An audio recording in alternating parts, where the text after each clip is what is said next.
కుటుంబాలలో ఈరోజు పవిత్రత లోపిస్తుంది, సంఘాలలో ఈరోజు పరిశుద్ధత లోపిస్తుంది.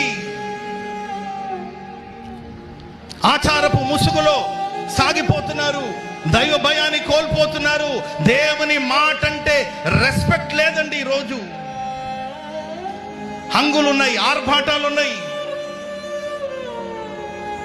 గంతులు వేస్తున్నారు, నాట్యం ఆడుతున్నారు. అది చర్చో లేకపోతే పబ్బో అర్థం కావట్లేదు. పబ్బులో అదే కల్చర్ చూస్తున్నాం, చర్చిలో అదే వాతావరణాన్ని చూస్తున్నాం. ప్రజల్లో దైవ భయం లేకుండా పోతుంది. దేవుని మాట అంటే విలువ లేదు, దేవుని మాట అంటే రెస్పెక్ట్ లేదు. అందును బట్టే సంఘానికి అపజయం, అందును బట్టే కుటుంబాలు అపజయం. ఒకప్పుడు సాయంత్రం అయితే చాలు చక్కగా కూర్చొని ప్రార్థన చేసుకునేవాడు, కుటుంబ ప్రార్థన చేసేవాళ్ళు, అరుణోదయం లేచి దేవుని వెతికేవాడు, ప్రార్థించేవాళ్ళు. ఎక్కడి అనుభవాలు, దేవుడు మనకు నేర్పిన అనుభవాలు, పరిశుద్ధులు మనకు వేసిన పునాదులు పాడైపోతున్నాయి, ఉపదేశాలు పాడైపోతున్నాయి.